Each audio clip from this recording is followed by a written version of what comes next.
Hello everyone, welcome to magnet brains. This is your IT educator for class 12। और आज हम क्या पढ़ने वाले हैं? आज हम शुरू करने वाले हैं हमारे पार्ट ए एम्प्लॉयबिलिटी स्किल की unit 1 that is communication skill का इंट्रोडक्शन। ओके, सो आज हम इंट्रोड्यूस होने वाले हैं किससे? कम्युनिकेशन स्किल के बेसिक पार्ट से। ओके, शुरू करते हैं।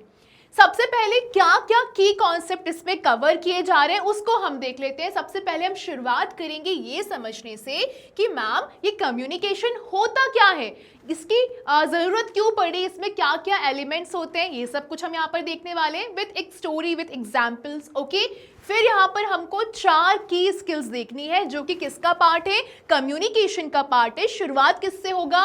जब आप सुन रहे हो, जब आप बोल रहे हो, जब आप पढ़ रहे हो या फिर जब आप लिख रहे हो। ये 4 की स्किल्स रहती है कम्युनिकेशन की। क्या क्या हो गई? Reading, writing, speaking and listening. Okay, now communication process की अगर बात की जाए तो ये प्रोसेस किस तरीके से काम करती है कि सेंडर ने एक चैनल के माध्यम से रिसीवर को अपनी इंफॉर्मेशन भेजी। सेंडर ने चैनल के माध्यम से रिसीवर को अपनी बात भेजी, लेकिन क्या सिर्फ यहाँ पर कम्युनिकेशन खत्म हो जाएगा?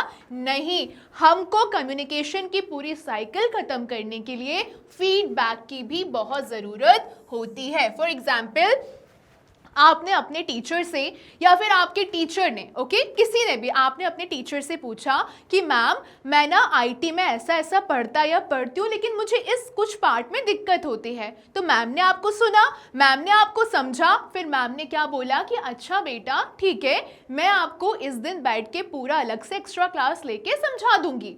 अब यहाँ पर कम्युनिकेशन तो हो गया, पर आपको भी तो अपना फीडबैक देना पड़ेगा कि thank you so much ma'am, आपने मेरी बात को समझा, आपने मेरी कंफ्यूजन को समझा, उसको क्लैरिफाई करने के लिए आपने क्लास रखी, thank you so much. Okay, यानी कि पूरी कम्युनिकेशन साइकिल यहाँ पर क्या हो गई? खत्म हो गई। ओके, नाउ अब learning languages.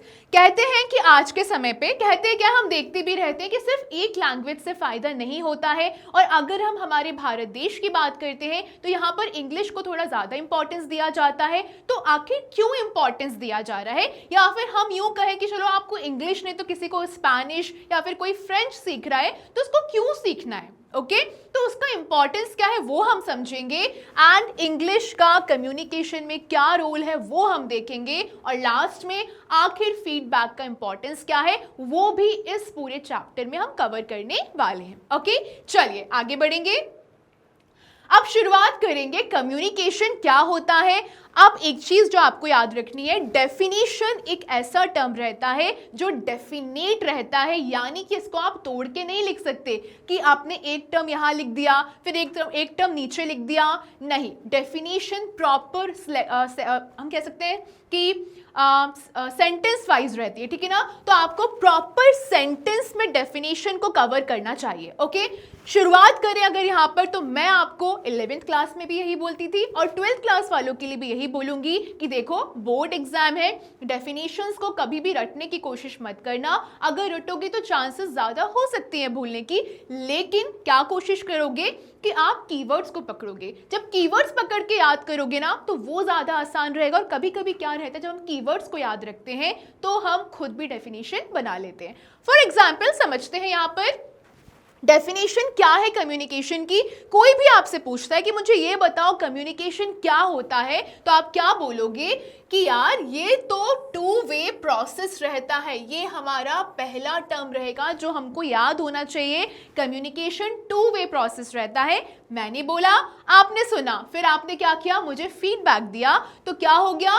Communication 2 way process रहता है जिसके द्वारा क्या होता है, कोई भी इंफॉर्मेशन या फिर मैसेज का एक्सचेंज होता है। यानी कि एक 2 वे प्रोसेस हुआ, इंफॉर्मेशन और मैसेज का एक्सचेंज होना हुआ। यूजिंग लैंग्वेज का इस्तेमाल कर सकते हो, सिंबल्स का इस्तेमाल कर सकते हो, साइंस का इस्तेमाल कर सकते हो और बिहेवियर का इस्तेमाल कर सकते हो। सो एट द एंड डेफिनेशन क्या बन के निकलेगी? कम्युनिकेशन क्या होता है? टू वे प्रोसेस होता है जिससे आप क्या करते हो, इंफॉर्मेशन और मैसेज को एक्सचेंज कर सकते हो। किसके द्वारा, लैंग्वेज के द्वारा, सिंबल के द्वारा, साइंस के द्वारा और बिहेवियर के द्वारा। ठीक है, so communication is a two way process through which information और messages are exchange using language, symbols, signs और बिहेवियर। ओके, चलिए आगे बढ़ेंगे। नाउ अब 4 की कम्युनिकेशन स्किल्स होती है टू मास्टर अ लैंग्वेज। कोई भी लैंग्वेज को मास्टर करना है, आपको क्या क्या चाहिए, आपको सुनना, ओके, बोलना, पढ़ना और लिखना, इन चारों स्किल्स पे काम करना रहता है। ये आपको दिख रहा है, लिसनिंग, ओके, सुन रहे हैं हम, स्पीकिंग, बोल रहे हैं हम, रीडिंग, हम लोग पढ़ रहे हैं, और राइटिंग, हम लोग लिख के अपनी इंफॉर्मेशन को शेयर कर रहे हैं। ओके, तो अब ये आपके लिए मैंने निमोनिक बनाया है। वैसे तो यार ये याद रहेगा, कोई डिफिकल्ट चीज नहीं है, बट स्टिल अगर आपको लगता है कि यार याद नहीं हो पाता है तो आप क्या कर सकते हो, LSRW ऐसे याद रख लो, LSRW, let's speak right way. Okay, so L for क्या हो गया, listening, speaking, reading and writing. Okay, चलिए आगे बढ़ेंगे। अब इतनी सारी लैंग्वेजेस क्यों सीखनी है? अगर मैंने बचपन से हिंदी बोली तो मैं हिंदी ही बोल लेती हूँ ना, या फिर मैंने इंग्लिश बोली तो मैं इंग्लिश ही बोल लेता हूँ, या फिर गुजराती या फिर मराठी। हाँ, बस इतनी सारी लैंग्वेजेस क्यों सीखनी है? ओके, समझ लेते हैं क्यों सीखनी है। क्योंकि ये हेल्प करती है ग्लोबल कम्युनिकेशन में। अगर आपको ज़्यादा लैंग्वेजेस आएंगी तो बैरियर्स कम आएंगे दूसरों को समझने में, और हो सकता है आगे चल के एम्प्लॉयमेंट में ये बहुत काम आने वाला है। आपके पास एक स्किल ज़्यादा रहेगी, आपके पास एक लैंग्वेज ज़्यादा रहेगी, तो हो सकता है आपको अलग अलग यूरोपियन कंट्रीज़ हो गई, अमेरिकन जो भी कंट्रीज़ हो गई, जापानीज़, कोरियन, साउथ कोरिया, इन सारी जगह जॉब मिलने की चांसेस कितनी ज़्यादा हाई हो जाती हैं। ओके, फिर बूस्ट करता है कल्चरल अंडरस्टैंडिंग को। आप दूसरों के कल्चर को समझने लगते हो, प्रयत्न करने लगते हो कि अच्छा हाँ ठीक है, मुझे ये सब चीज़ें आती हैं, तो अब मैं इन्वॉल्व हो सकता हूँ उनमें जाके। ओके, इसके बाद क्या है, कब यूजफुल होती है, जब आप ट्रैवल कर रहे होते हो या फिर काम कर रहे होते हो बहुत अलग अलग प्लेसेस पे। ठीक है, अब समझो एक बात, ये किसका पार्ट है, एम्प्लॉयबिलिटी स्किल का पार्ट है। यानी कि आपको ये सब्जेक्ट किसके लिए तैयार कर रहा है, जब आप एम्प्लॉयमेंट में आ जाओगे, जब आप बिजनेस शुरू करोगे, जब आप किसी ऑर्गेनाइजेशन में काम करोगे, तो आपको इतनी स्किल्स तो होनी चाहिए ना आपके अंदर कि आप बाकी लोगों से आगे निकल पाओ। ओके, अगर मान लो किसी को फ्रांस जाने का अपॉर्चुनिटी मिल रहा है, पर अगर आप पीछे रह जाओ कि यार मुझे फ्रेंच तो आती ही नहीं है, और जिसको आती है उसको प्रायोरिटी मिल जाएगी। सो ये बस एग्जाम्पल है, ठीक है ना। तो ये हम क्यों समझ रहे हैं, हम इसलिए समझ रहे हैं कि अगर आप ज्यादा लैंग्वेजेस सीख लो, अगर बोल लो, तो ये आपको ही फायदा करेगा। Okay, then we have enhances your employability and confidence. आपकी एम्प्लॉयबिलिटी की चांसेस बहुत ज्यादा बढ़ जाती है, और अगर इतने ज्यादा आपके पास स्किल्स रहेंगी, लैंग्वेज आएंगी, तो कॉन्फिडेंस अपने आप बढ़ जाएगा। ओके, चलिए आगे बढ़ेंगे। नाउ अब एक कहानी हम समझते हैं। क्या कहानी है, एक रवि रहता है, ठीक है, ये हमारा फ्रेंड है रवि, ठीक है। रवि क्या रहता है, एक स्मॉल टाउन बॉय रहता है, एक छोटे से शहर से निकला हुआ एक लड़का रहता है, जो कि इंग्लिश सीखता है और साथ ही साथ क्या सीखता है, स्पेनिश सीखता है, ठीक है। अब उसको हायर किया जाता है कैबिन क्रू मेंबर के रूप में। क्यों किया जाता है, क्योंकि उसके पास एक लैंग्वेज ज़्यादा है, स्पेनिश, या फिर ये कहे कि 2 लैंग्वेज ज़्यादा है, इंग्लिश और स्पेनिश, जिससे कि कम्युनिकेशन होने में कैबिन क्रू मेंबर रहेगा तो ज़्यादा आसान पड़ेगा। कोई अगर स्पेन का व्यक्ति आता है तो उनके पास एक मेंबर तो रहेगा जिसको स्पेनिश आती है, यानी कि इसको प्रायोरिटाइज किया गया किसके बेसिस पे, ज़्यादा लैंग्वेज के आने के बेसिस पे। ओके, सो यहाँ पर क्या हुआ, He was hired as a cabin crew member क्योंकि वो स्पीक कर सकता था, इंटरनेशनल पैसेंजर से बहुत फ्लुएंटली बात कर सकता था, उनको समझ सकता था, उनकी रिक्वायरमेंट को देख सकता था। ओके, सो बेसिकली यहाँ से मोरल क्या निकला, लैंग्वेज आपके लिए दरवाजे, ऐसे दरवाजे खोल देती हैं जो आपको पता ही नहीं कि कभी कुछ एग्जिस्ट भी करता था। ओके, चलिए आगे बढ़ेंगे।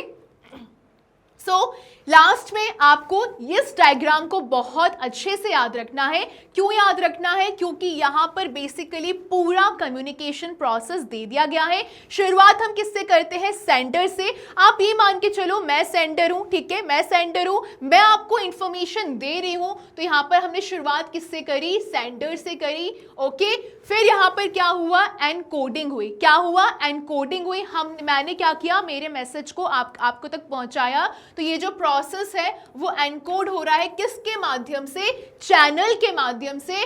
फिर यहाँ पर रिसीवर जो है यानी कि आप लोग हो गए, आपने उसको डिकोड किया, आपने समझा कि मैम हमको क्या पढ़ाना चाह रही है, और एक ये पूरा प्रोसेस बन गया।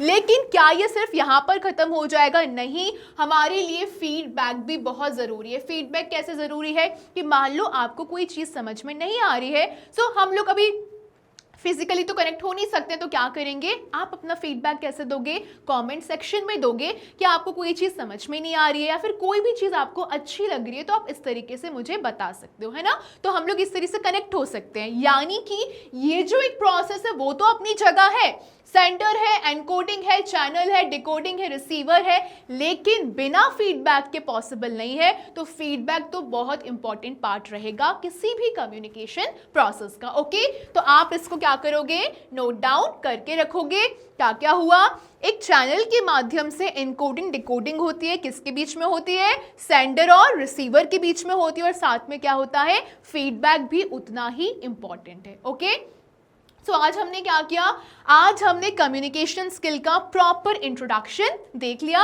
अब कल से हम क्या करेंगे, सेशन 1 को शुरू करेंगे, जिसमें हम क्या पढ़ने वाले हैं, एक्टिव लिसनिंग क्या होता है। ओके, तो टिल देन बने रहिए मैग्नेट ब्रेन्स के साथ। मैग्नेट ब्रेन्स प्रोवाइड करता है आपको high quality education which you can watch 100% free on YouTube for all the given boards mentioned here in a proper systematic way.